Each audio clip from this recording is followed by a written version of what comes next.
uinvest yakatombosvika paextend avira ntare yekutora foni yangu ubva tora mapicture yangu andanga ndazvitora kuti ndisendere munhu wangu ndiri nudu ubva basa mufoni make uyu rather than kuchisendera kuti iwe uzoda kuona wega weda kuti asei kazoitika enene naFreeman ndechekuti I don't know ini nangu ndinofila kunge samwe somehow ane zvakandikanganisira. I can't disclose it, but deep down my heart, deep down ish ndinekamika ka feeling so chikende vana vangu vachiti Squander daya clasha na Nisha never iwe shamwarika azvipe zvakaitika. What do you mean? Why? Azvipe zvakaitika because anobva fira ipapo sha. Anobva fira ipapo. Life is you. Mama tichipulo. Pulo. All right. Oyo bombo clutch oyo. Ndakasangana nezvinhu zvakawandisa in my life. Zvakakonzeresa futi stress, zvikakonzeresa depression, zvikakonzeresa emotional feelings akatoita kuti ndito reduce body naturally. All right. Waiziva.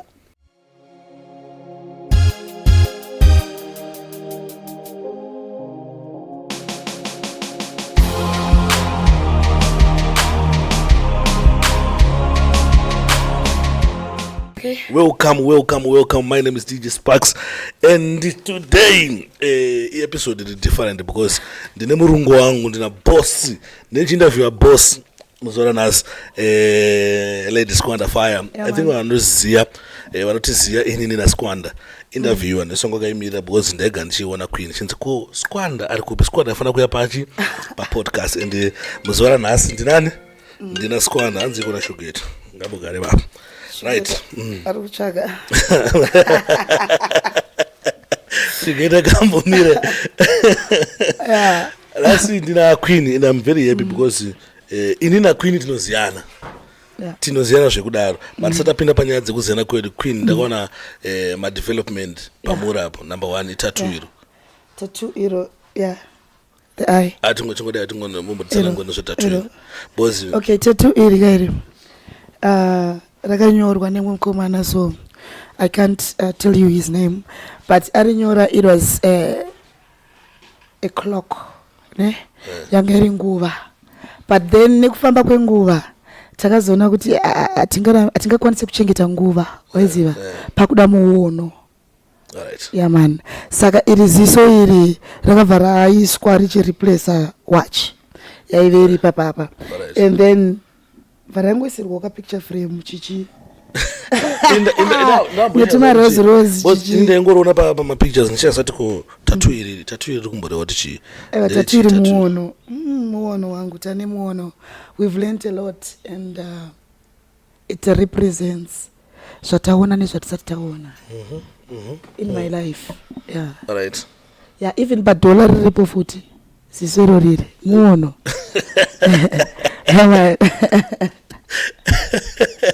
Ambassador Eric, Lady Squander Fire.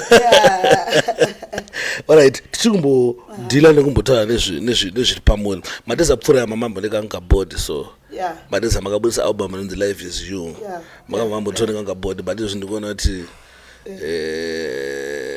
masimba chicha imbitika vada kumbotira kuti sei pamaimboonda nepamakutra kudzoka pabodi ya Lady Squander yatoziya. Alright.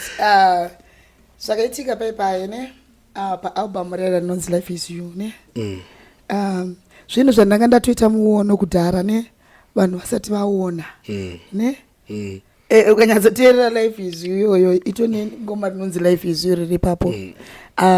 Ngoma iri ukanyatsoteerera zvinotokurakidza kuti ndakanga ndaita muono of what was coming. Waiziya Lady Squander akanga atochinja into a different someone waiziva because that time yakaitika zvakawanda mulife mangu waibata itime futi ndakatorasikirwa nemuchemberi wangu waiziva. Alright, and through that phase ndiri munhu akasangana futi gogo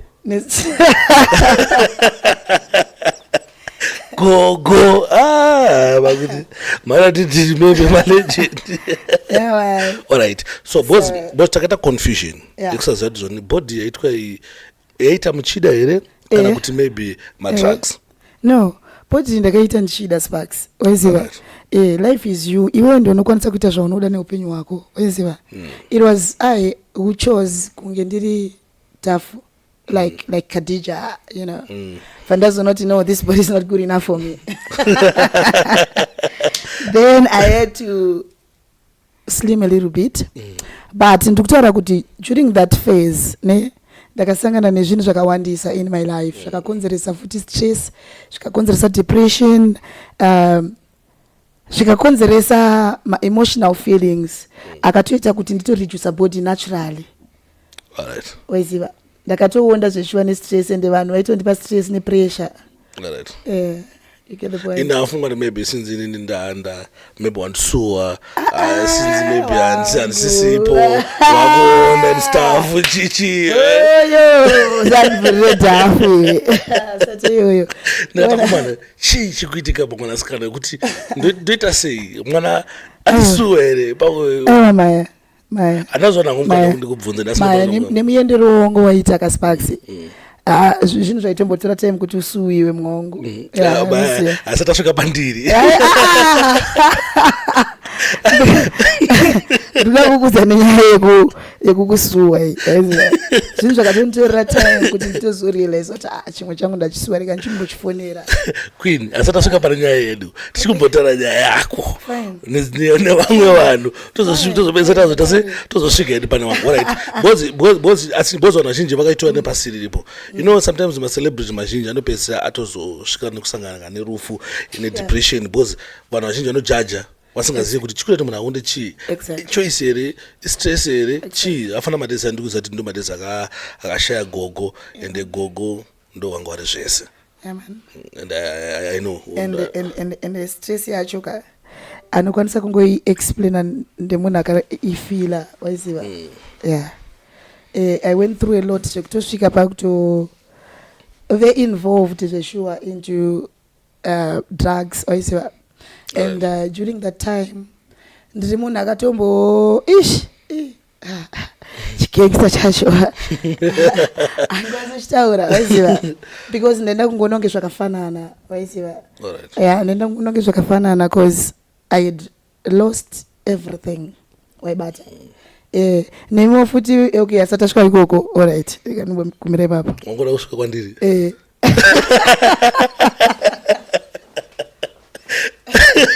no asati asvika kwandiri tichiri kubhotara dzimwe dzaitika kwauri nedzaitikawo kwauri nevamwe vanhu anditi alright da kuti tiende kuna you know hazviiti kuti titaure nyaya yaskwanda tombosiya nyaya dzana Freeman dzekudanger zone pane song ataura nyaya yekuti kudanger zone makasangana sei naFreeman naFreeman takasanganiswa na Leroy Pasi DJ Styra ndadati munhu ataura mazita asingazikani ndadati mazita asingazikani kuti vanhu vashaya kuzoti akunzi Leroy Pasi ndiani makasanganiswa na DJ Styra Leroy Pasi alright but vanhu vazhinji vatifunga kuti unoda naFreeman havaimbotadza kufunga kudaro taisadanana but the fact yekuti ukaona mukadzi aine murume the first thing chinouya mupfungwa dzako ndechekuti vatodanana already wese uchizona manje nemawiriraniro avanenge vachiita friendship yacho musingainzwisisi musingaunderstand munogona kungofunga kuti anodanana but ameno ndichazvitaura 1,000 times kana 1,000,000 times kuti no ino ndambovhenodanana naFreeman kana mumukrashira kana ngokrashawo no zvimwe zvazvo ngokrashirawo zvimwe zvazvo Freeman hanzvadzi yangu vana pakubona Freeman futi kona chimwe chakazosimbisa relationship yedu ndechekuti ndimofu and ndiri chiyera so you know the relationship the bond doesn't come from inini naye only it also come from our totem our background ndozvandobelieva zvangu Alright. Yeah. Then makazoita sei chii chakazonetsa tasangana naFreeman handiti we had to do a few tracks takatanga taita one vataona kuti rakamuchirika zvakanaka plus one shoma one shoma plus zvinhu zvavisati zvamboitwa iwe unoziva Sparks aiziva saka takati rega tizvipame futi aiziva but tafuti rimwe collab then mukushanda kwedu yange isingori nyaya yemacollab chete taishanda tese nenyaya dzemashows futi taishanda tese nenyaya dzemashows taenda tese mashows like we collaborated in so many ways. Makazoshare futi same manager. Yeah, but I share futi same manager Hilary Mteke. Punchline. Punchline. Oh yo. Punchline. Big up Punchline Entertainment. Yeah man, my father. Yeah man, wakati nonga madaga. Yeah. So Punchline akava pindira mkemu then we team share futi. So we used to share the same manager, the same DJ, the same stage. Yeah, sometimes the same rhythms as well. Right. So the friendship became into something big. Zvekuti chakazoitika inini naFreeman ndechekuti I don't know. Ini nangu ndinofila kunge samwe somehow ane zvakandikanganisira. I can't disclose it, but deep down my heart, deep down ndinekamika ka feeling so ngekutimana akandikanganisira samwe somehow he owes me an apology. But makamumudze kuti asha wangu uri wangu but yes I did. Yes I did. Vanambokumbira regerero. I did. Anakwanisa kumbira regerero because he also believes kuti nini ndine wopo zvananga ndamukanganisirawo zvaichengeta achibhenka. Alright. Yeah, aizvibenga then vazvazowandisa bhengi racho razara vazotadza kunyatsozviwithdrawa ini nobva ndatadza kuwithdrawawo so vatangoita ka misunderstanding and then I just decided kuti no, let me just do my own things and itiwo zvinhu zvake waibata but kutosiyana futi kwandakaita naye ne it was so heartbroken because we were something changa chiri we were something changa chatobuildika waibata mamune ukabond kenyu kangaminako amene kuti kabondere kanati but like izvezvizvi I believe kuti zvinhu zvakaitika kudhara I believe so, but izvezvizvi ukama wakamira sei we're in good books naFreeman. It's just that our communication tinomboita communication breakdown. Alright. Yeah. But izvezvi chibundu changa chiri mumwoyo chichiri mheka ati aizvizvi chabo ini handizochengete godoka ndisifiriji chibundu chakanyunguduka but handisisina handisisina chigodo asi namba dzake mutori nadzo izvezvizvi kuti wandafunga kuti hamuna ndinadzo aiwa handinadzo handingazoshaye namba dzaFreeman because kune wewe I remember kuti ndindakatombokupa futi namba dzacho usina so handingambodzishaya pakaipa panapa pasangana vanoziyana ko ndambonza muchita rimwe wedisori kuti Leroy Pasi ndambonza muchiti maishaya DJ then at some point vamazotora DJ vamamisa mumwoyo vandatora DJ vandamita person alright so zvimwe zvinhu futi zvakakanganisa basa izvozvo waiziva because mumwe wangu anogona kunge akatanga kutofila utoti kuuya kuti asiya kutopersonaliza DJ wedu tese chichi ndiyakutoswera naye ndiyakutorana naye ndiyakutoita everything so alright you know everything zvinorevei everything wonder was kona naTarula makasangana sei naTarula we met in Desert studio. Alright. Yeah. Studio. Pane interview ndakamona achiita na kwa Ola aita ndokanzi mutumidza zita aufa chokwadi but ndichikueka rimwe day so guys ndambokudzai panapa rimwe day ndeuda kudza vanhu saudze vanhu boys inini ndakudza day first day ndakatanga kushanda naSkwanda takaenda kune imwe show apa kuna budiriro kuna Glenview chikuri mabadiriro andifungise bea ndikufungise Sparks guys Skwanda kandiresa mambama boys azisakese Skwanda unoziya anosadaro gai ndayatsa kutsanangura kamera yangu ndepimiki ndeigai right tabva kushow yaya ndika tatakakwira kombi then tasvika masikana bvadzika pasi ndika $100 exactly $100 ndika saka manje inini musikana adzika ndika akazongoti Sparks handewe ndikatoenda kubuchi satabhadhara chi kudhara kuboys then pandazongona Skwanda ari bara Darula watera ari bara indasana pepe zvakunzi kona takabva tangodzingira naSkwanda man indasana ndiri meme sama mine masoja 2 angari chi mashure wega sichikunetsa pana pa zvakanzi musikana wemfesu yukayo atiza nemari chi baba malaita ndakapiwa Sparks aya mira we don't usually say Sparks mira darwa malaita adika sikana zona mutakazonobhadha takazita sese pepe nazoendo pepe nasvika baba fesi yakaita kurembera neshena baba nemalaita baba Sparks waita tikukutsvaga sha ndakuzoti ngatiti ati unoteerera Sparks and iwewe Sparks wangori mukombi you knew kuti conductor ari kushaya change $100 yaziya and hapana pataiwana change and teirero temhanyira futi kuti imwe show you remember tinoenda kumbano ndanochinja ndakuenda sha but ndakamhanya ndazozira Skwanda saka Sparks uchude kuenda kushoera ndinobaba sikanza ndikati chii chikaona Sparks sikanza ndabo ndinodyira kumberi but ndakakuapologize wani aiwa but ende futi yange rinyaya kusateerera aiwa but first ndakakuti handiwa first day ndikazopinda muchiraundi zadaro ndivakatoziva kuti ndibatwe naconductor vevai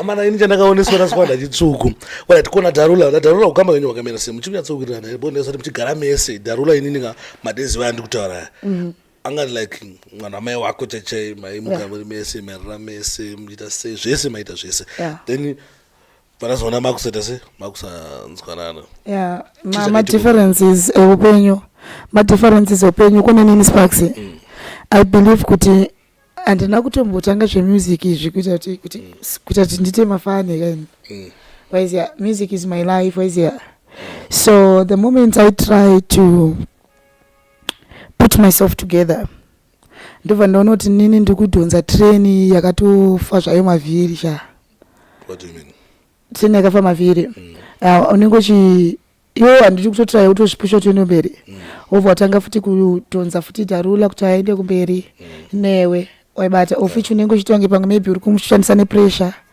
uri kumuita kuti aite zvinhu zvaanenge asingakwanise kutange nini ndaida kuita kunge ndaida kuti aite zvandiri kuda inini because what I wanted was for her to be somebody in the music industry. All right, it's fine. It's fine. But do you still remember when day so? Spicy. Udona machizokera mashuri. But you never better foot. Ukuza date mweso rakamboro. Chatoro yako. Ukuza date rakamboro Darula so.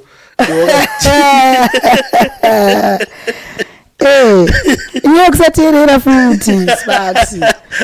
Cause nini ukona Sparks ndenge ndaisatsorodza dzangu muground anditi ndakatotasira buda bobo ne. Ndobva ndakuzoti sha gara pagedhi utore mari. Waiziya that's an instruction.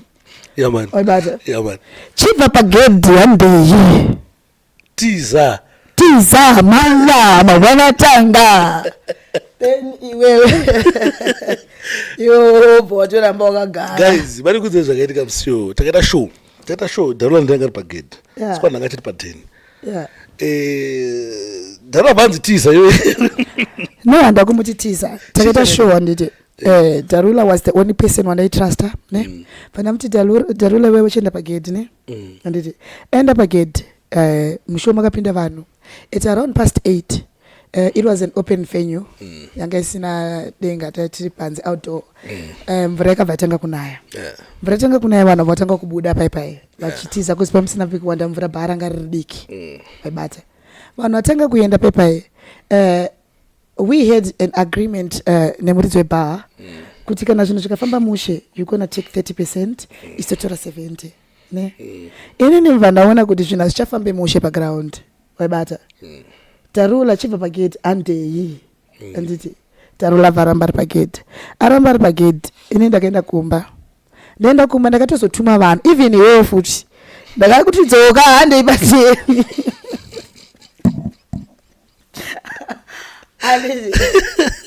tasvika padheni the guy wepabhaa varealize kuti oh shit pagedhi hapasina munhu vanhu vaenda chi nemari anditi abva atanga kutsvaka Darula Darula ndatumira vanhu kuti Darula ibva pagedhi anditi Darula akatoya mumba ndikati Darula don't go back to that bar because bar ranga riri padhuze nepadheni don't go back to that bar vanhu ava havafanira kuramba vachikuona she went there back inini ndanga ndakatozvitinyo wangu waibata iyabva abuda vachitofunga kuti ari kundidhama abva aenda kuya bva asvikodhumana nemuridzi webar aine polisi achitaura kuti mimi matiza nemari of which munhu anga kutogera kuti maybe ma-thousands atatora pagedhi waibata because panga pasina iyanga asipo waibata so Darula akabva anzi sikwandari kupi Darula akati handikwanisi kukudza kuti sikwandari kupi sikanza ndeikumba patenda kumba inini ndobva ndashayika saka iyo mhosva yake yange iri kuwandisa musungwa Darula akarohwa ndati Darula akarohwa zvokuti afanati bozi muteni masikwana vatakapinda kopazviti bedroom rake nekusaidi kwaiziya Darula akarohwa sikwanda akazvitinya bedroom svika sikwanda achinzi sikwanda ari kupi svika sikwanda akazobuda akati haa ndiri pano bozi ndirimo munouraya munhu Guys, those are some of the things vatotosangana nacho music industry and I believe kuti training so jakaenda training ndombosangana nezvakawanda ndati vanhu vakasangana neprone kuti sikwanda kana achinzi bad girl guys asi mafanizi kainzwa inini kainini munhu yega sikwanda akandionesa hura at some point so ndakambosvikirwa padheni nepfuti uizenyeyo ndakangawe sikwanda akakana pfuti akaya padheni pangu Sparks waisateerera wangu wasateerera ma-instructions wewe Sparks ma-instruction asikwanda akakaoma wambete kuti urayazona panapa pakashata panapa but ya last minute yakudzidhama wabva walenga wangu panguva dzakapera ndichikuti handei ndozvati after gunshot kam momzi yangu akatanga kutsanya mwana wangu haasi safe mumaoko masikwana ihora basvika gunshot alright apa tapanzwisisa apa pane nyaya takambonzwa yerobhari chitakaitika madesaya because nyaya yerobhari Sparks anditi windi president anga na DJ wake anonzi Tough D yakauya padheni pangu abva andikumbira laptop Tough D andikumbira laptop akaenda nelaptop anditi aenda nelaptop Tough D yakazongodzoka nelaptop abva ndipa laptop isina drive waibata andipa laptop isina drive Tough D ndina laptop yangu Tough D yanga asingaunze laptop then mumastreets imomomo Tough D yakazonokanganwa ne abva uyo nelaptop achibatisa munhu angari padhuze nene munhu angari padhuze nene abva andiudza nyaya waibata then I had to go there mva ndanotora laptop iyaya anditi iye pakaziva achida laptop ndakatora laptop mva ndabhadhara chikwereti changa nacho waibata ndobva ndati kana uye achida laptop munhu ungomudzotauye kwandiri aziva achida laptop takatadzanzwanana because iye aiti drive inini ndakatorishaya and ndichakwanisa kuri replace because laptop yaisi yangu bla bla bla bla ndamari and a lot of stuff varikaza unzwanana. Alright. Pandato make sure kuti prawn yeah man prawn muno saka after prawn after prawn akabva police avanosvikoti mai we kune magangster uku atase andipa prawn andei so akabva nepolice auya nepolice abva atosvikawo futi padeni pangu paino police andizva alright. Then the war started. Vamwe vachitiswa ndasungwe vamwe vachitiswa ndanosungwa anditi then a few friends of mine pavazongoti no isu tichada police panapa police ngaende police vayaresista then force vayapindira force yatanga mapurisa akazongosiya kana matakers avatiza paden anosemboatiza nditi vandasara ndasara kudaro ndanga ndine 3 days ndabva kuzvara mwana wangu mukomana mumwe chete wandinaye after 8 boss yeah man ndine 3 days ndabva muzvara kudaro the police came back manje vane force ndobva vati tikutsvaga vanhu vaive vambotambisa tsiva apa vanhu vanga vatiza ndobva ndanzi nini ndikuziva kune vanhu ivavo plus tine laptop yataba ndichireko experience zvinoina ndauba laptop inini laptop ndatoitora because inini ndikutoda drive rangu ende mukomana yeye ndanga nditone docket rake randanga ndambomuripotera about that drive muna February and then the case happened in August but pasina police yambomusunga futi that's why takazomuprona because tanga takutisa mtemo wacho chi maoko edu aibata so mapurisa akazo iwe mapurisa akandita rafu shamwari akandita rafu shamwari chichaitika mapurisa akazodzoka ane full force apo watangwa ndirova shamwari apa uchangobva kuzvara vandatomboudza kuti ndine mwana ndakabata mwana iziya mandatomborowa ndakabata mwana kudaro kusvika ndatozonoti arega ndisiye mwana wani mupurisa ndiyakazoti no wani mwana zvishuwa sechi mwana pasi bva ndatoisa mwana pasi ka vandatorowa vamwe tu vanga vakafukidzwa neblanketi vaibata vandarowa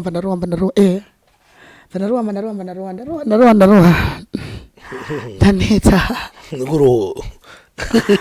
noona zamwati guys kochimwe nenene kapolisi waimukirama muchindirova ufichina ndisirini ndarwisa mapurisa kainini inini ndisirini zvekuti mapurisa arohwa panapa arohwa padeni pangu but inini handinaurwisa mupurisa ndamupurisa wandarova saka ndei police vatenda police so tenda police the case was settled kucourt and then vandatongobuda saka ndisati ndabuda kudaro ndopa ndakatoshamisika metro ichingonyoro tanziswa ndaita mudhirobhari ofichinini apana munhu andangana ropa alright saka angangori nyaya dzongonyepa dzongosvibisana dzanzi nyaya dzongosvibisana dziyadziya alright aiwa saka gatibve pane nyaya yekuropana tisati tapinda panyaya yedu isusu mibvunzo yangu yandinayo about isusu ndichibvunza iweyo izvozvizvi tine tasvika nguva yeclash edu yemasimdanzo clash ende vanhu vangu vachiti squanda dai aclasha nanisha never iwe shamwari ka hazvipe zvakaitika. What do you mean? Why? Hazvipe zvakaitika because anobva afira ipapo sha anobva afira ipapo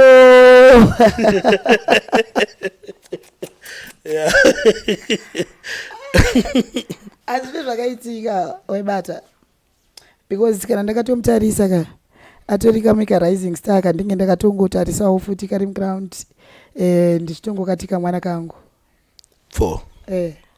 kana ndakamutarisa wewe ndotomuona kunge mwana wangu ende kudhara amai vakakrasha nemwana anofira ipapo sha. Alright, but beside kumuono achiita zvaari kuita uri kumuono sei like the way ari kurovawo unoti chi any comment about her music? About her music Music yanishati iwe music yanishati nina futhi kona kuti ndingatonyepe Sparks ndikati ndine chekutaura pamusoro payo webata asi makamboinzwa ine mamangoma ari kuimba because I don't listen to Nisha Tita rashapa mberi pamwari ndinotozongoitawo kungonzwa pamwe moto chipfuura chiti Nisha chipfuura nondangonzwa ndosong ya Nisha ndovanda ngoti ndiyo but zvekuti ndikambogara pasi ndichinyatsoteerera mangoma ake andizive vaibata because munhu wandisati ndatomboisa muresi kana chiti ndasati ndamisa muresi ndikuroti munhu asati aita chinhu chekuti anyatsondibhilivhisa kuti akatoipa ari kufanira kutoklasha naambasada no ambasada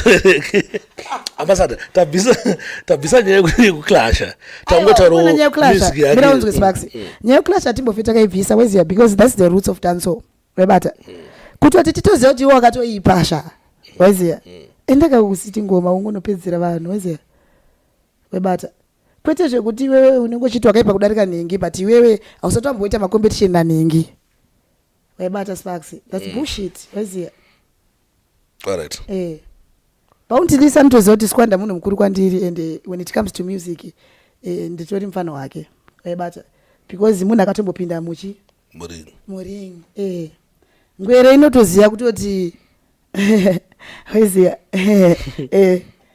siriko alright ko manje maloti ano acknowledge kuti makaipa asi munomuona sei maloti manje ka panyaya dzedansoka ndotomboti akaipa panyaya dzedanso zvake kana ari iye ari kunyora mangoma anenge achiimba handizvozvo no atingati anonyora ke ese kana kuti sei bafanira kunyorwa nakulingende from manzwi andakaita wangu kuti sei but the way anozomaimba nawo ndezvemangoma maloti maybe it's because inini ndichandikameka personal interest naye but munhu wanditongofarira like personally so I wouldn't say agone but because mangoma ake ndotomateerera ndotomateerera mangoma ake alright but wait tabva kuna maloti na Nisha T because tatangene kubvunza nawo because ndo vasikana vakutanga vari kurova mangoma pane vamwe vasikana vari kurova mangoma pane vamwe vasikana vanorova mangoma vakaipa ndananiwo vamwe vasikana munoona kuti nochini chavari kuchimhanya zvakaipa ndinobhelievha kuti pane mwana anonzi Tanyatsotsi kuna Tanyatsotsi ameno kuti neachingwesirwa gokora but mwana yo yakaipa sha mwana madzimai madzimai nini kuzimdanso sikanjiti kuzimdanso ndikura kumangoma mangoma zvemangoma mangoma wanga tata zvemangoma takutora hardcore danso andikamuise muligira naTanyatsotsi anopetukwa ka10 kana ka15 alright kupana mwana nzi Queen Queen anywhere K-Queen K-Queen Sparks kunodarireko kochiko ndakusadzireko tombobvunza vasikana vari kurova mandandi kuti Queen vari kuvaona sei K-Queen ngaramba chipusha ndini ngaramba chipusha kuna unga zimhomes futi nonzi Queen Pin riari yamanje ka rinogona wapeta ka30 havanyatsoteerere patwa vafanga wewe ndosaka vachisaiza weziya plus havanyatsoteerere unyanzvi hwekuraima bhiti mawenzi achinanganiswa wangu aibata saka vanozotisaiza pakuti havasi kunyatsonzwa plus ukuona zvinoitwa fanava vatindikameka kusaiza kavatori nako because mangoma acho vanenge vasitomaziva vazive kuti mangoma aya akabva kupi kana kuti ari kutoenda kupi waibata after kuCity Sports abva kuCity Sports ari kuenda kupi Mangoma iye nemangoma ake asitoziva kuti ndikabva kuCity Sports inini ndikuenda kupi nemangoma angu waisiya yeah pakusazwa no I'm being honest Shaha I'm being honest what I queen queen chakaipa bro believe it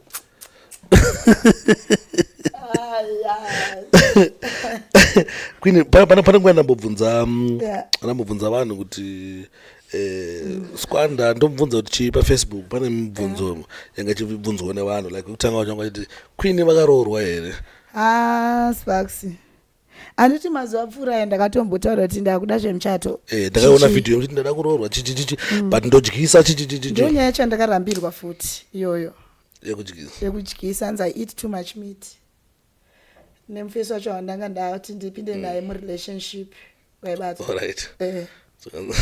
sikanzi kudyisa chichi kupedza mari mumba and stuff so ndakangona kuti maybe he's not the type of guy nge ari responsible neni so nyaya dzekuroorwa izvezvi zvamamanje ndanga ndakambodzisa pahold yeah because andisandanyatosangana necheche arorora but are you in a relationship iwe Sparks sha but are you in a happy relationship yokuti muri kunakirwa yeah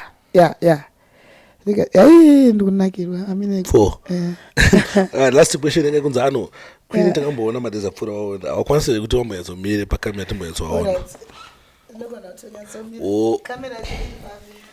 yo bomboclat yo Queen yapombi yo bomboclat makapture 3 anzi anzi life is you mama ndichipulo pulo all right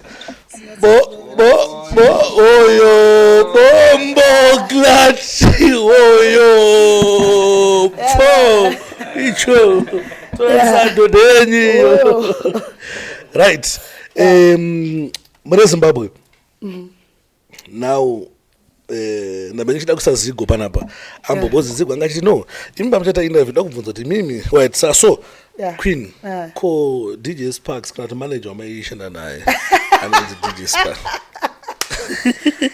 noitoziya kuti autazivochibvunza kana zvitora ko manager wenyu aikumanager anonzi DJ Sparks chii chakaitika naye Sparks uda kuti ndinyatsoudza vanhu ukuda here Sparks DJ Winnie toudza vanhu here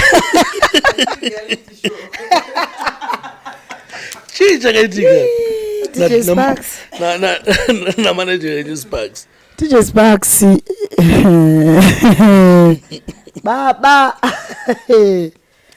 wakanditsira zvakawanda Sparks ukaona mukadzi mukuru asvika pakusarenda kuti ndasarenda ukunzwa alright tara side ndichazodaidza DJ Sparks ozotarisa alright aiwa kana mati ndinyatsara ndifile free okay DJ Sparks vakandikanganisira zvakawanda zvinotopfuura level rekutadza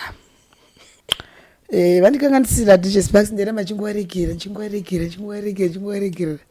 waibata uyu mvesi uyu akatombosvika paextend avira ntare yekutora foni yangu obva tora mapicture yangu andanga ndazvitora kuti ndisendere munhu wangu ndiri nudu obva basa mufoni make uyu mvesi uyu ndikamubvunza kuti for the why kuiwe abanga ndirambira nzi yeye ndisirini yeye haisi foni yangu ye unzwa ndikamuregerera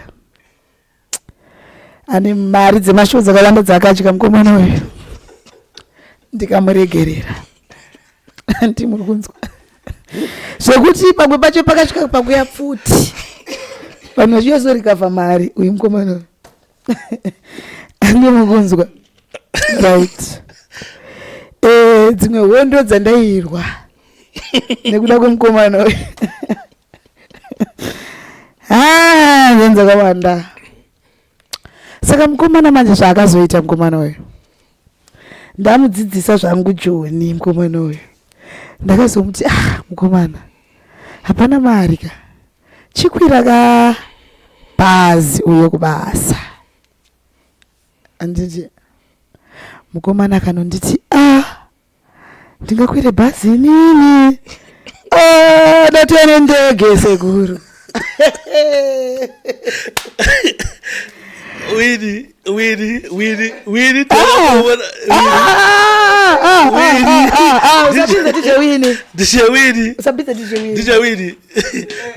Mukomana uyu akaramba kuya nebhazi but kuti bhazi racho atomborikwira mangoma iwawawa ndege yacho kuti atomboikwira mangoma iwawawa anditi ndivandataura alright fine awasi kuda kuya nebhazi mukomana I understand chitipa mangoma since ndiwe une maridhimu DJ Winnie Pupurai mukomana akaita sei mukomana akaramba nemaridhimu ese apa ndine dhanzi mangwana achone apa bosi vari kutaura kuti Skwanda ukasabatikira kushow uchandidzosera mari yangu nenguva tondirakidza kuti you are not trustworthy. Mukomana arapa uyu akandikanganisira zvakawanda. Swa anazosumira maridhimu rini aona Winnie udzachodza ayo maridhimu akazotumira DJ Winnie nguva dzakapera pera ndatoti pamwe nandichaende kushow ndatodza promote kuti Winnie tatakawirana chi mari kudzo zvakaitika ndambotana mbopindura panyaya show Winnie tatakawirana kuti tichaya nendege andika musikana bva akasika kuenda kuSouth Africa nekuda kwemasituations angari beyond my control. Yeah, you knew what was happening. Exactly. Nekuda kwemasituation musikana hamenotinyaya takanetsana aibva handite kuona Sparks rukuya nebhazi aiwa no but no Sparks ndakuudza promota kuti no Sparks akufana kuya richi nebhazi ndobva ndakafunda ndikupinda Cape Town. Inzwanze show yange siri Cape Town. You are wrong. Show yange ni muJoburg. Ini ndanga ndiri ku Cape Town. Ndobva ndati Sparks ini ndakuchipinda mubhazi kubva kuCape Town ndichienda kuJoburg. Iwe wapinda mubhazi kubva kuZimbabwe uchiya kuJoburg.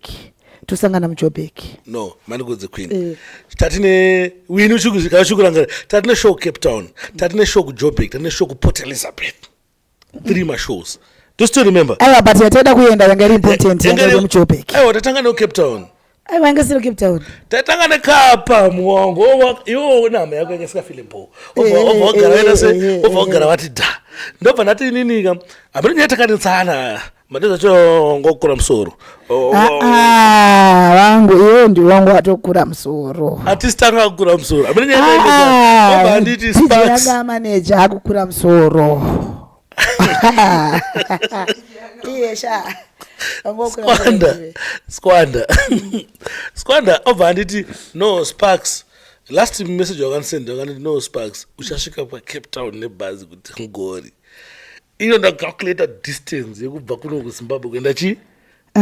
We know vatenga ticket rebhazi. Vawaregedza kuuya.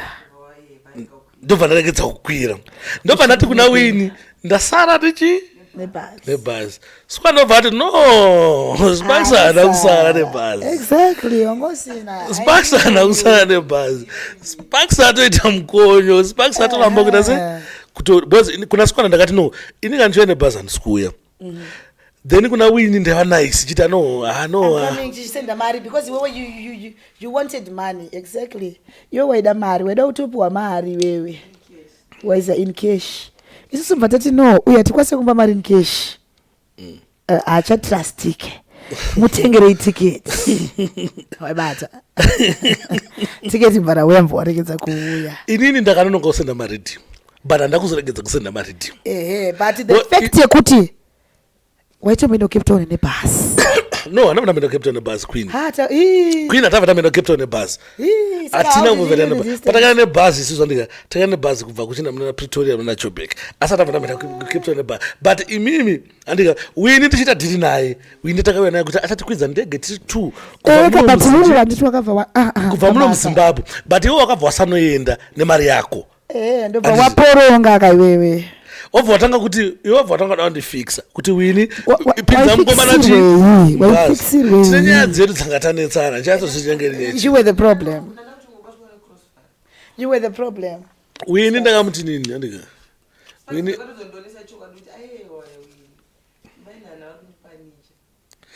ndazotomuudza kuti ndikuona chii. Ndazomuudza ndikuona Squanda apa. Apa Squanda apa. Both Squanda anga kundiwachisa.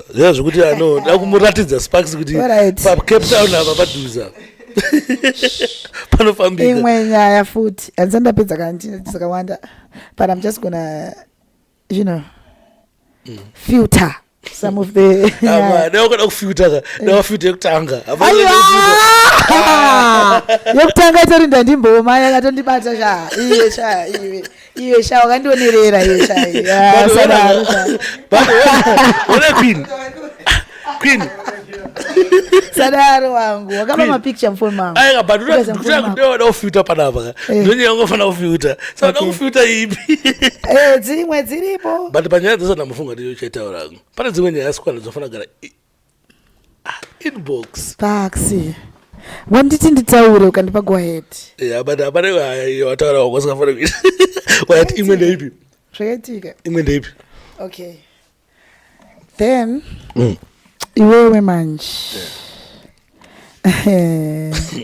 Imwe ndeipi? Chakazonyatsoita kuti nini manje ndichitozonyatsofinwa kana newe.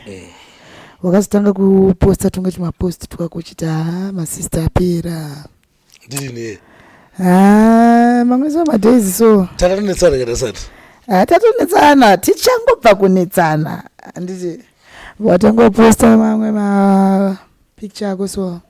Ukatanga kundisendera ma messages. Uchitaura bullshit. Uzere. Iwewe uzere. Ukatanga sendera message uchitaura bullshit. Ndikatona kuti no maybe it's high time yekuti ndingoregedza kushanda nemukomana wayo. Plus mukomana uyu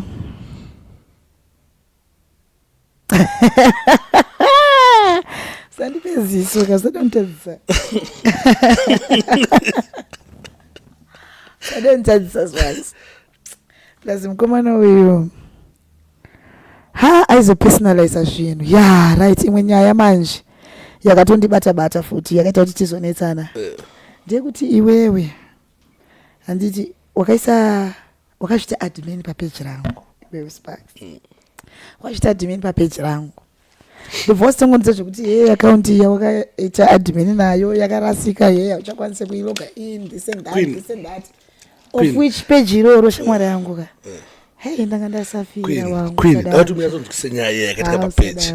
Vanguzoba zvakatika pa page rere. Page rere managed na punchline.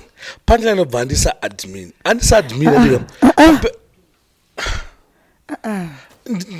Alright, punchline akakuisa admin. Andisa admin. Akuisa admin. Account yangu nganzi trust DJ Sparks danger zone. Yes, waitoshandisa account iwe because ndoya waitologa in. Ndoya ndashasa nayo kudhara. Ndoya waitologa in nayo kupinda pa page iroro.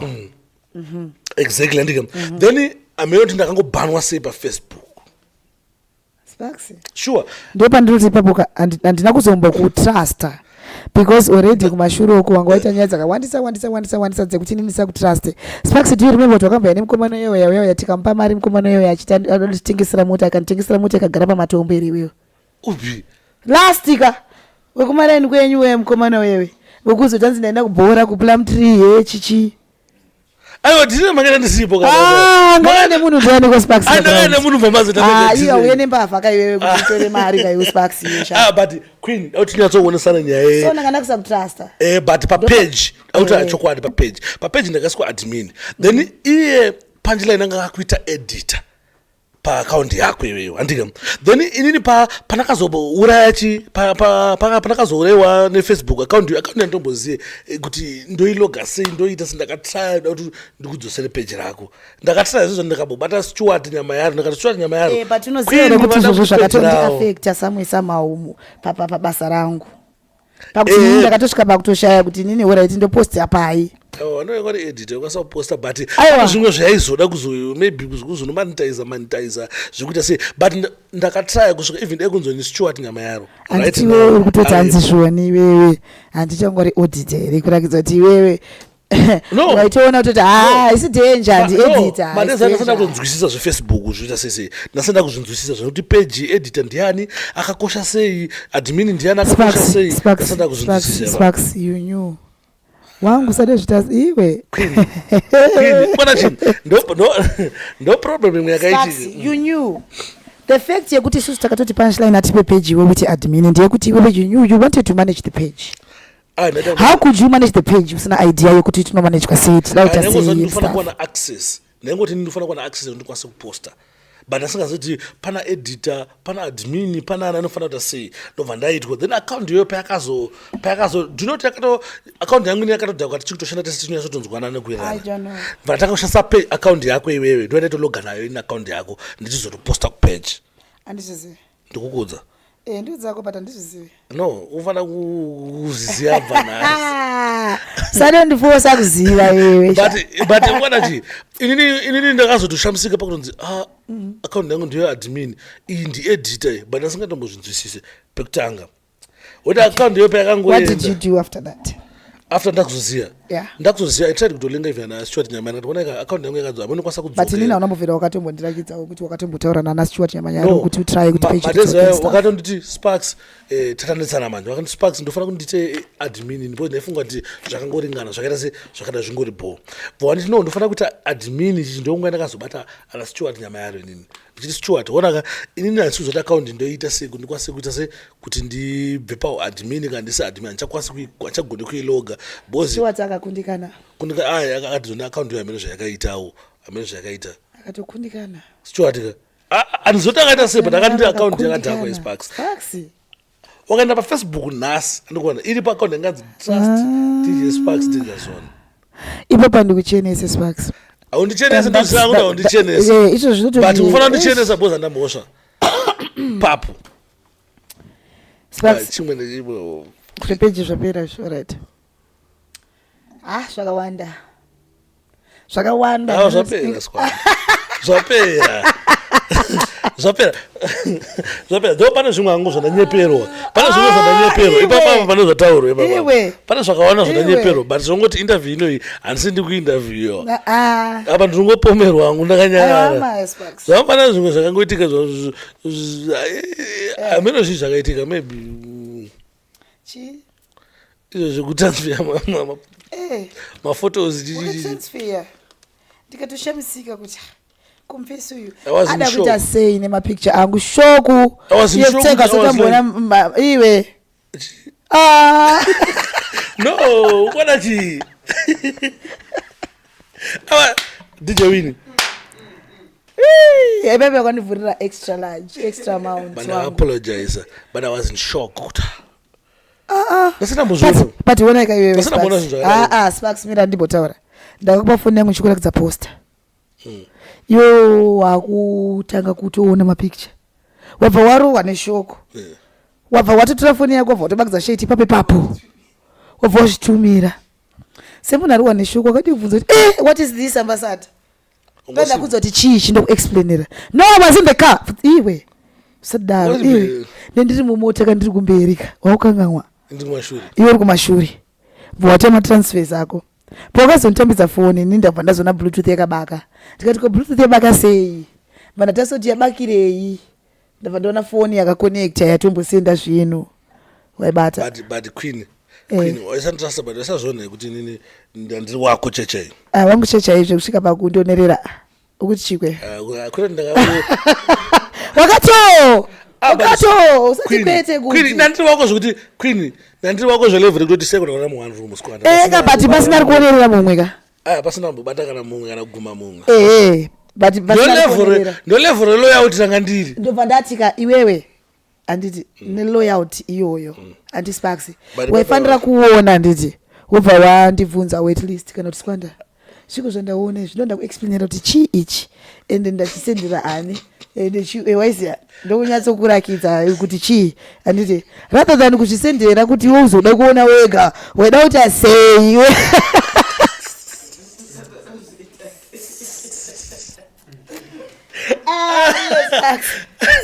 chimwendiudza ndandiri munhu weyo kuti ndakaona you know ndakaona pane problem ndaitira gugu you know sometimes so what was the problem kanga ndikakangana foni yako wakati udelita ndakazodelita one wazviona foni mangu bva wangu izvi dangerous ndikandidilite zvingazoonekwe nevanhu but wakasendera sekuti inini ndakafila kuti maybe you don't want to use the photos ne, maybe you want to show someone the photos. Ndikasvika futi pakufunga kuti no, maybe you are using my photos.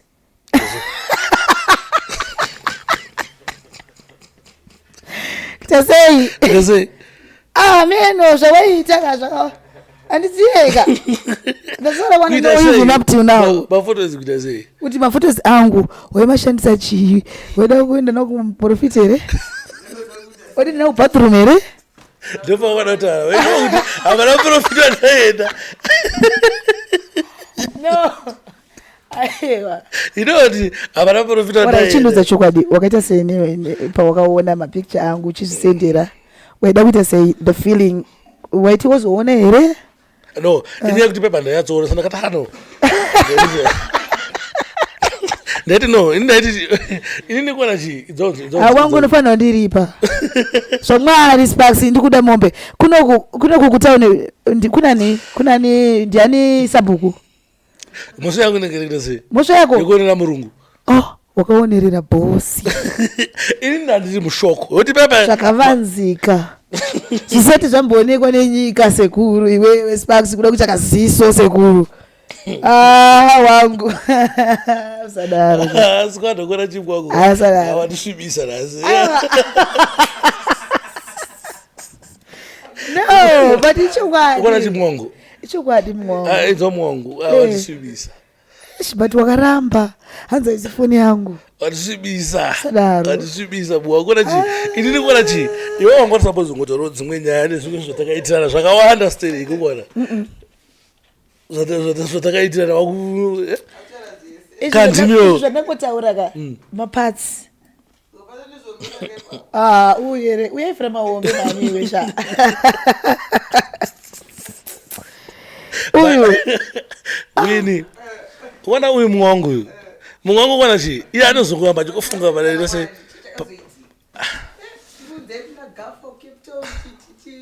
Deto wirana yo idoka muzifungire kino na wirana. Tawirana Sparks is going. Tawirana ne. Ndandi shata lako chairo.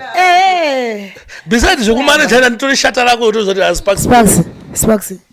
Unombozoti nini ndikatozonyatso remember dera ndakatotanga kutokuona mumwe wangu cha uchinitaurira zvekuti iwe utori DJ chichichi DJ Sera nokuvharira panze chichichi unoita uma works sha ndizwa kutaura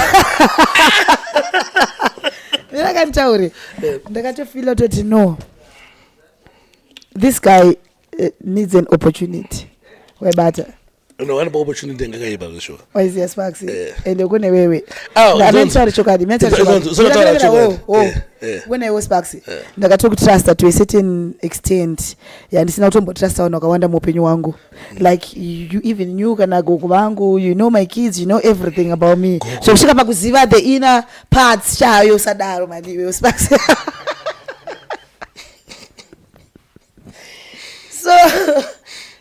so iyoyo inoni affecta andikunzwa Sparks ko zvandikugonera right iwe mundigonera dzimwe nguva anditi sometimes usati sometimes sometimes ndaita wakatanga uchigona anditi watanga uchigona Sparks amene kuti wakainfluencwa here nani I don't know my friends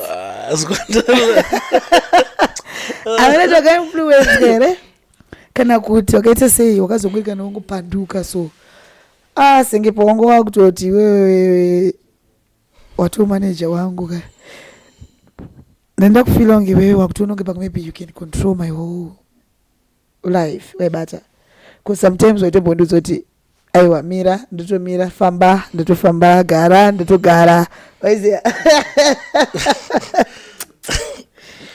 so wakasvika pa extend yekutozoderera webata wakutosaiza kuti ichi ndichangu ichi nyange ndikachiti handi tinongoenda webata wakungononge pamwe maybe takaenzana here kana kuti squander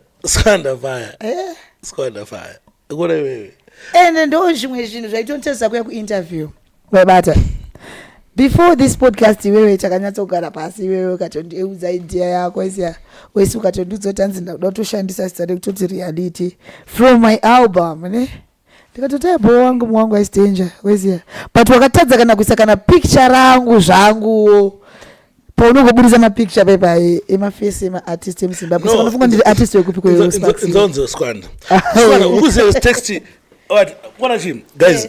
I think ndifuna mbonisa squanda pana. Noneze. Squanda.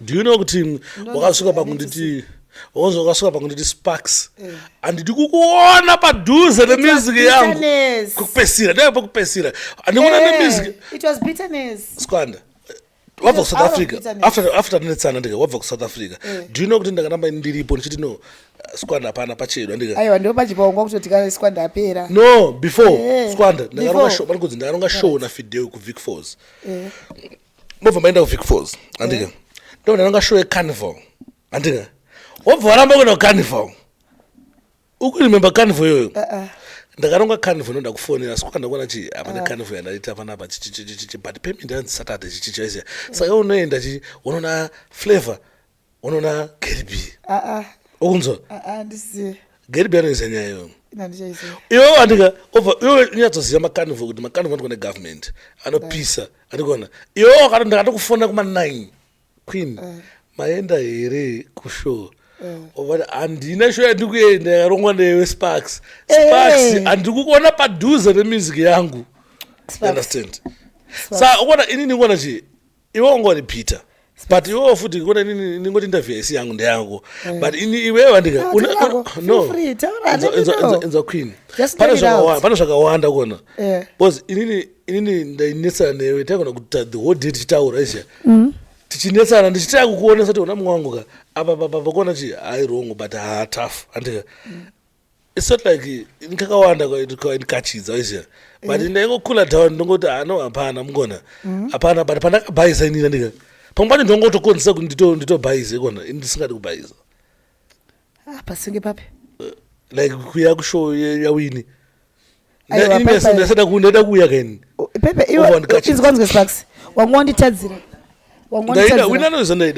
wangonditadzira zvinhu zvakawanda Sparks saka ndakumanejauko yakareba takashatisa nguva yakareba saobviously ndokanganisawo kakawanda but wangokunyanya Sparks ona wangokuteerera ona inini ndofunga ndakashanda newe about 5 to 6 years andikona obviously first 2 years ndisingabhaizoni kudasezandika but nyaya dzinozowandisa wini dzekuti pangwacho tenda kudhira ndika tenda kudhiri ndatogaiswa nemumwe munhu wawo nditogati idhiri shuwa andikona tobva ranonyura ndika asi squad anokangana dhira ndayani 2000 ukunzwa kuti andayani tochiti Queen apa makatyona padei ndonga nedhiri ndikuti but chimboconfessa mari after 8 yawakati yakawanda sei confessa mwangu kuti squad akambokugonera sei mari yawakambotyawo nemangomo yakawanda sei chimboconfessawo no I appreciate andindaimbogonawo Sparks I appreciate you so kona dini pazvinhu zvangu inini kona chi nyange tichikachidzana sei ina handizobhokutsamwire zvekudaro aisiya nyange takadetsana sei ini ndinongoseya rume kuti squad ndewangu aisiya zvekudaro kaiwewe zvekusvika pakutora ndikombiyana nakadhicha kaiwewe papi ndiyofunga wacho kaiwewe but inzwawandisaisa zvekuti ndononge inini ndakutokundwa naanzani wewe nani kaiwewe ndaonetane zvake we no iwe squad iwanika uri kukangana iwe kuti zvoniwo pandai kugonera upataure ndodambudziko aiwa andauramba Sparks wakambogona kakawanda kawakagona kakawanda kawakatondisira bhonzo kakawanda kawakato waibata I do appreciate mwangu zvekutodaro ufana kusiya zvekutodaro kuti I do appreciate zvekutodaro I do appreciate not zvekutodaro waibata I do appreciate kuti ndini pandakashanda newe ne uri munhu angatori loyawo zvekudaro waibata ndopo ungoshinyatsoda ndise thank you uri munhu angatori loyawo zvekutodaro handiti ende ipapo ndinoti wakazota iwe ndinohobvunzanakarwara kwemunhu kaini iwe ndinozopanduka usha wini ndinozviwanga kaini ndinoda kwemunhu kauyu mangoma Sparks kana neni ndine mavanga mangani ndinozviwanga ndoda kweuyu baba kweni ndine Unamanga mangani? Nikuda kwako. Nikuda kwako sha. Squad. Ene wezombolikisa futhi information wewe. Ndakudza zvinhu yo udza vanhu zvinhu. Mamamero. Andina mukusinicha. Apa tacho kwadi squad. Inini? Andina mukusinicha. Sepapi. But wona ka situation zvaigona kuita. Zvaigona kuita ndika mungo wangu ndika. Yato bribe kwa ile.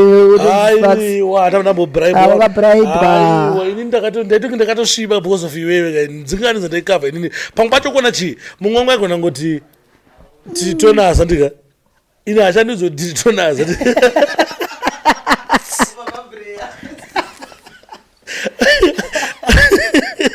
Adiku ukwana papa chakona kuti ti spark aigona kuti iye tiri kwa mutare adika aigona kuti tiri kwa mutare adika ina ndisikuziva tiri kwa mutare adika obota kuti anziti matini no nazofonerwa adika mwangu asati andifonera zvangofana gorera riya andakabhurera riya ndadenda moza adika wakasara wakasinicha wani iwewe kona mwana nokangano zvandakakaitira munhu ukuisa gore ndakati ini ndikuenda ku Mozambique iyo chino kwa mutare no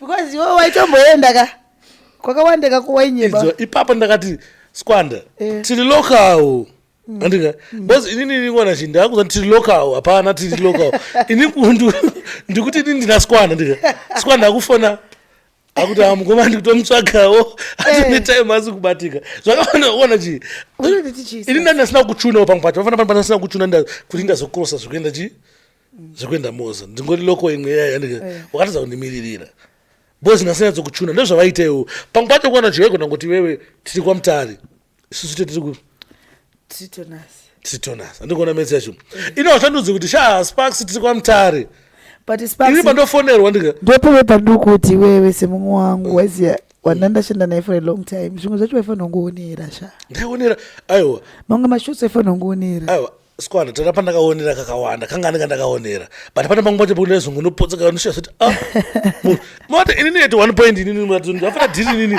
inini dhiri rakandinzira pfuti padheni inini squanda do you know takavira ndikuenda kumagunji musi wechristmas unoziva kuti musi wa 24 but before wait before anditi ndakatombokuudza sparks oneni ndogona kubaya josa anditi no nanzi ndiende josa anditi ndogona kuenda ndogona kusaenda anditi iyo ndovhota usaende because nini ndine dhiri rekumagunje anditi vanati bo handichaende iwe wakandiudze kuti hauchaende inini handina kukuudza kuti handichaende because ndaisoti ndikati ndichaende unobva waramba ka unzwa 23 24 ndika nini ndatora mari yevaridza ndika ndakufona musikana ichapinde fone musikana ichapinde aunandiudza kuti waenda but wafana kuonera ka kuti munhu atombondiudza kuti ada kuenda wewe no but sure ona ka enge kutomaketwa kutozoeka but wewe semunhu angapiwa mari yacho yange iri kupi zve no enge asati auya but ndinanga raitwa andikunzwa mari yobva yazouya inatora mari musa 23 here 23 musikana ari mubhazi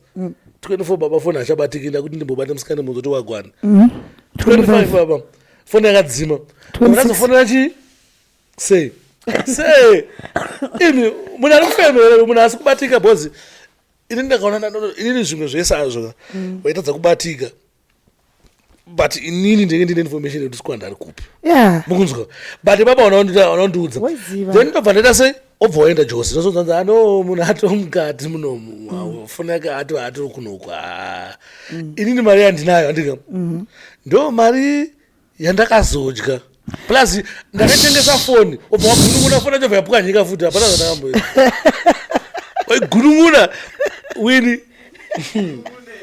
baba sparks mumwangu ndaenda anditi watora mari anditi watondiudza ndatora mari yevanhu handiti handaubatika waifanira kungotora mari ungodzosera semashandira tinongoita all the time eka ndizvo kana kungoorganiza kuti no guys tatora mari ita chikotara kundikana kuya let's organize something we can come next time but iwe wakabva watonotenga foni nemari yebasa handiti But hauchandudza totenga phone wakatondudza uchitondizvotesa ndakupa imwe hauna undinipa wangu sanyepe ndakakupa imwe yoga hauna ndakakupa imwe but imwe yacho yakazouya manje ndiyo yandakazoita sedo ndakatenga phone.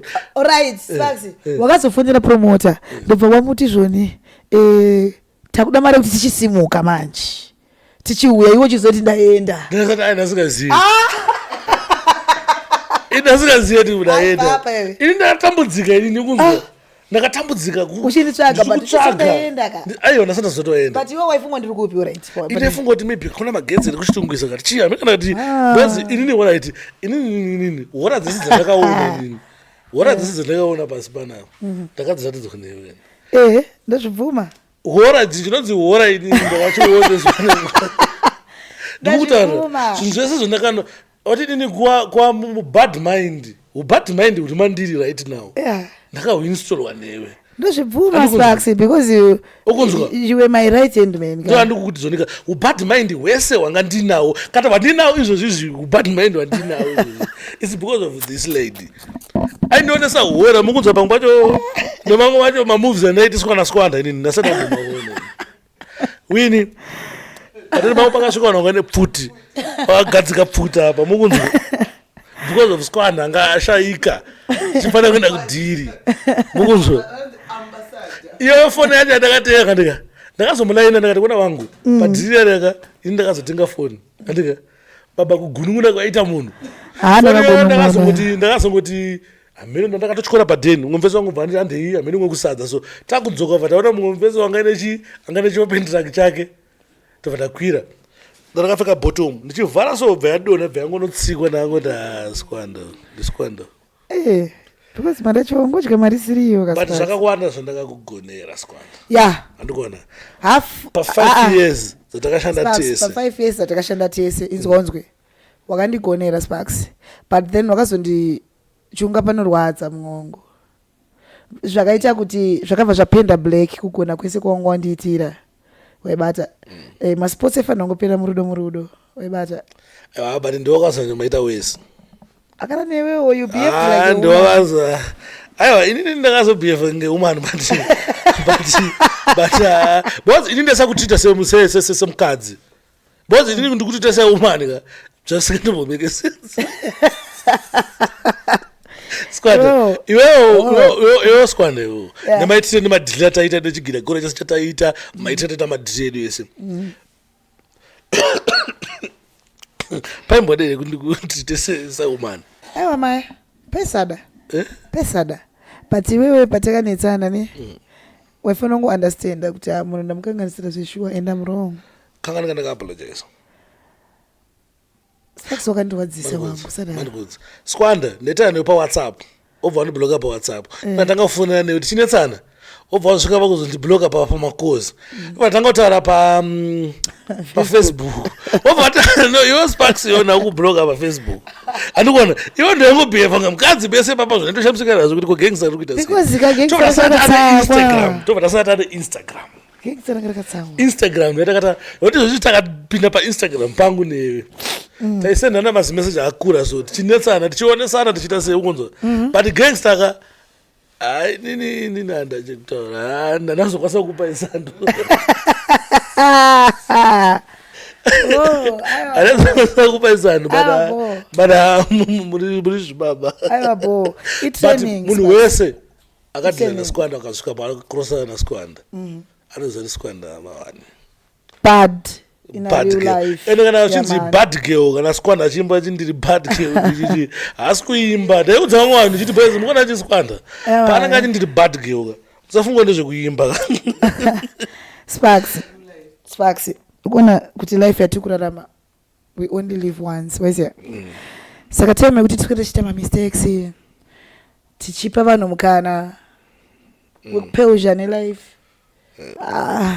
kudhara saka pamwe pacho paitomboshanda badness but I appreciate hangu kuti wakanipa mukana because patime yacho ndaingozviti DJ Spaxi but ndasingandombogone kudza kwacho aiwa iwe waifunga kuti augone but inini ndaitonzwa kuti unotogona that's why ndakatoshanda newe waiziya ndokufunga kuti wangondibelieve andambokubhelifa ndakona kuti unogona kana wangodecide ndipa mukana ndakana kuti unogona fana decide kupa mukana cause wainyimwa mukana nani andijistera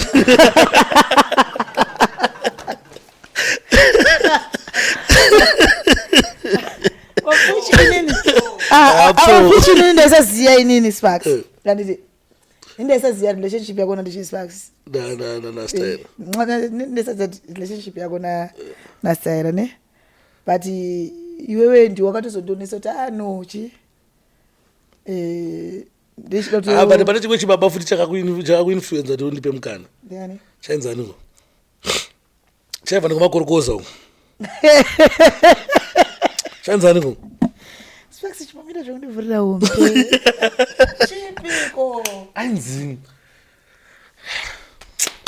korokoza kupi kwana kingshad kuti makorokoza kwana kingshad ainzaniko tafadzwa kana uri kundiona nhasi kutekera dziki tafadzwa kana uri kundiona tafadzwa I stood up for you shame aizondikula down aizokukula down pamwe pacho kape kuti ndandavhura hombe vati Sparks yobvazongoti no Sparks tinomsiya because iwe Sparks waitombondivhurira hombe rekuti ndaitombokusiya kana padhanzi kai unoziya ri Sparks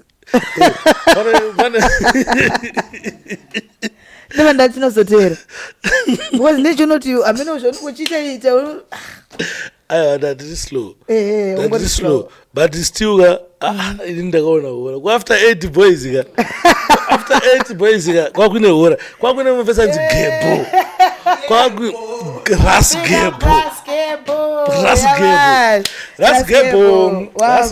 rasgebo angakacalculata squanda zvelevel kuti gebo aiziva kuti sister anizvezvizvi auda mogo anenzara ende sinzi nekuti nezuro anenge akambotya bifina sanenge kuda chike ende anga ine timetable yangu like aitoziva toti makuseni kwanza ndinofanira kumuka odya chii masikati ndikona siko ndatsamwa ndinofanira kuita sei right rasgebo akakatika kuti he was my master akakanditrena singaite uyaya munhu yaya anga akakumasta zvekuti aito zvoti ano izvozvi zvasister anongoarwa nedry mouth anongoarwa nedry mouth izvezvizvi zvone muna achimhanya kadzimwe nguva taigona ngoti toda kuenda show nguva yasanenge aripo geba akakula down ndikuziya anenge akakula down so tada kuti takubuda geba achawanika disappear gebo ubvadzoka chigati anenge achitiona mamovement ese still remember day atakada kumboenda zoda kuenda sobva ngosvika vapinda mota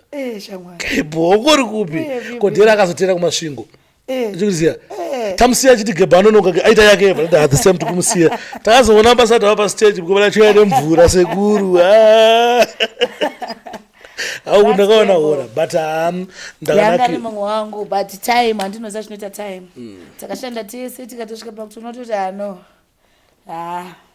hatichafanira kushanda tese but ndinoaisafanira kundisiya ini handiri mumwe wako yo ngani mumwe wangu andambo waisafanira kundidzinga basa waifanira kundiregerera semaregerero aingondiita bcause nezvipi zvinani zvekundiregedza kuya kushow boys ka nazotumira maredhimu but ndiwo wakazoramba basa here wakazoramba basa ndakakuti dzoka kubasa ukati handishade no wanai boys pandakazondidzoka naskwanda zvafana iwo kubasa kwawamboshanda uriye wobva wadzoka unzi waconstable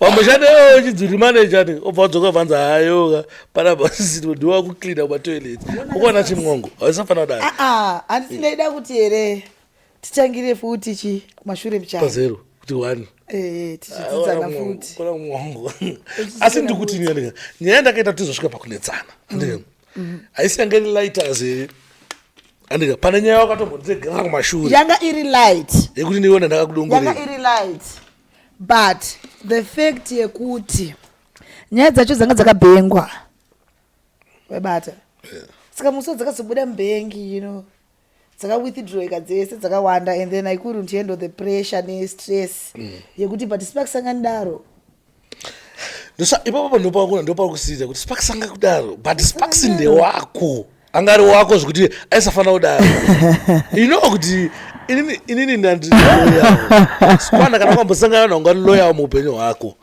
Sparks anga ari loyal zvekuti akazotanga no even ipapo but ngona ingori nyaya yekuti kuona kuti nyaya yekuti ndiri munhu ngona pamwe pati ndikona zongobhayizawo ndikuita senta sese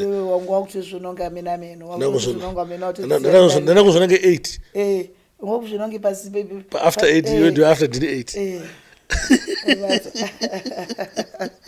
ngokuzvinonge pasina after hapana 8 pasina mu hapana dhara iwo ndiko problem yakaita yekufunga kuti ndikufunga kuti pasina 8 hapana after ndikufunga ndaiona action speaks louder than words no ini ndaitrai kugonesa kuti ona che ndozviramba izvozvo ini nevakazongondivera vakazongoita ashidishizi chiti pandiri but otherwise ini ndandiri mumwe wako ndandiri mumwe wako zvo ndaito iwe ndovaudza mani vanava aiwa sadaro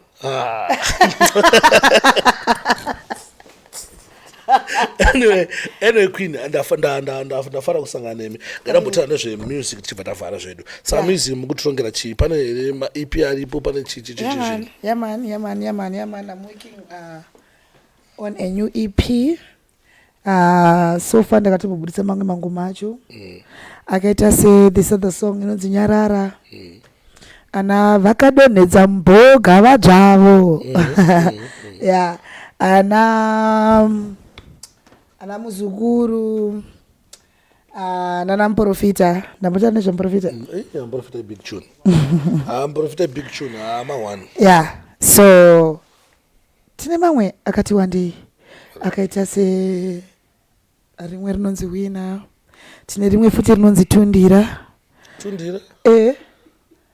tundira musi watundira ndendichi tundira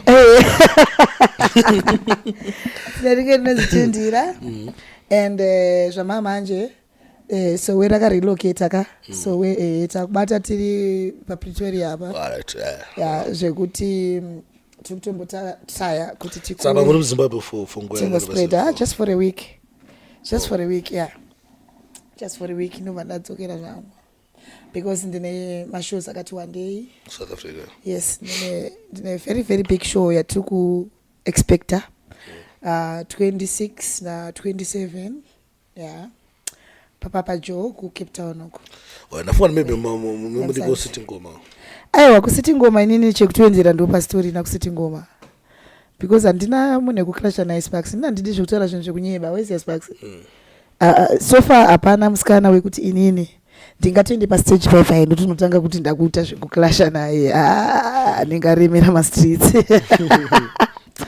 anengaremera mastreets and azviite futi tinendeko kunotanga kuclasha nanangwere light vanhu vechirume chichi handinda kuzvidzikisira so hazvingamboitei kuti ndinganzidawo nanakona ngale hazvibude nekuti hazvibude wangu tikona ngale unoona ngomu aiwa isi nyaya yekuti ndokona ngomu zvinhu zvinge zvitori obvious hazvo but zvitori obvious hazvo but ndikuedza kuti level racho takaripfuura kudhara rekukompita remacompetitions takaripfuura kudhara at least kana tichitawo clashika ndichidawo clashiwo nevanhu vari pamusoro pangu waibata vane chavanondidzidzisa mumusic industry kuti vane chavarida kudzidza kubva kwandiri alright aiwa ndapabata but after all zvinhu zvakaitika pane kopo yakazondirowa zvangu ai ngati kopo andisikuiziva last win ndionayo akazongondikopora ukuiziya kopo yakazongondiriwa palast minute but it's fine and I'm happy kumbogara but anditi we are okay now big time sure ndafara singaona mamanyira ndakuita pandakuona ndafara singaiti kukuona kuona saka usisina bundu handina uri wangu last chickens zvekuti uri wangu zvekuti sure aiwapo kana tisina paid blood it's okay kuti moyo mangu mandika uri neighbor namaijedin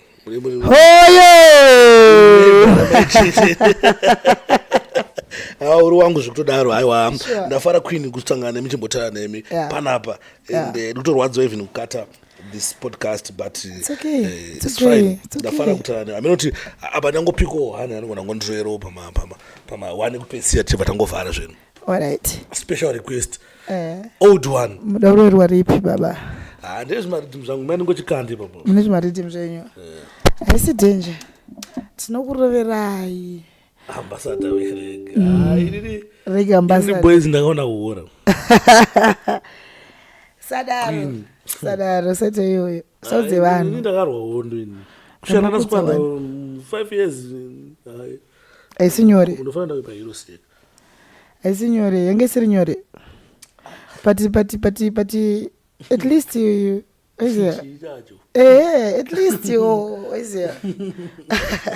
At least ndakatombokuiswa pa spotlight. zvekutodaro Is there. zvekuti ndakazozviona even manga ndakuita zvinhu zvandikuita zvinezvi Yeah. kuti zvakandiitira nyore just because of you I really appreciate. Our Mure Zimbabwe, thank you very much for watching, for supporting. Don't forget to subscribe, like and share. Mufana kwenda ku page kwa Queen, ngoti Lady Yes, Squander. Lady Squander. I'm happy izvozvizvi kuti zvinhu zvaya Lady Squander zvakarongeka YouTube channel zvinhu zvese music yese yapa nzvimbo 1. Though process yacho yanga itsikita ngorwa makopo. Kopo. But, kopo. Boys, Yeah, and panyaya iyoyo Sparks ikona kuti pane vanhu vopo vakatobatikana but sorry zvenyu guys masafana kubatikana nezvakaitika izvozvo zvekuti ndakasenge ndakutora music yangu from machannels enyu vamwe makushuva kuti ndikuzviitirei chichi and stuff but but you have to apologize to us zvekudaro. but at least ndakatombokusiyai mina yo music yacho for a No, long but time. we're going to announcement. Guys, Mutere. especially inini ndaifamba netsoka kuenda kwakutso nemwanasikana. But Andrew had a strike. Sorry Sparks. Awufana kuti apologize. What waifana ngonduza kuti Sparks mwangu. But havana chekuapologize. No, inzo wangu. Ah. No, mandikudze pano pofana ku apologize. Lose. Ona. Chini njikaiji matangira chakaita. Ndakatswedzera follow me yangu. Chini chimatangira chakaita chisina order Squander. Bozi mimi ndimakatanga chini ichi. Ndimakatanga simdanzo. Chinjasina order. Kuti zve internet yakatozoya mangoma akutorowa. So vanhu ngandike pana vanhu vakaita sana ana Mary Jane. Ana Mary Jane ngona fana ungaende love nechinhu. Vakangoya kuzongoita chinhu zviya zvingopinda. Kuti mafana ngoti pa announcement. Asi kuti But problem yakazouya pakuzoti vanhu ava mushure mekunge vandiitira zvino nditi Sparks wangu ndakavasiya nemangoma for a long time. no uri right pese papa ende ukona chi Vakasvaremi. no ndikuzvinhu but Where's ona pana machannels akatovhara because of that But but isu tengokumbira kuti mongoti guys zvakaitika kudhara but everyone akaisa music yangu pachannel pake ngabvise maybe angengori short no. anenge azoramba manje Pamwe mimi shamu makomboiona yenyu but notice ndakatomboiisa. oh maybe kana zvakadaro kana ungokanyora notice then it's okay Ndakatomboiisa Sparks. ano kana ungokanyora no it's fine but nafunga kuti maybe makangoti shamu kumunhu but kana makataura kuti no guys vanhu vese ne music yedu Visai. Kana vakadaro then it's fine. Maybe ndisina. Email ndichitovaudza futi via email. Oh. Asa kana zvakadaro I think zvazvo hondo yacho yanga yafe. Kuti ungataura. Ndafunga kuti maybe auna wangoti shamba munhu. No. But inini personally. Sorry.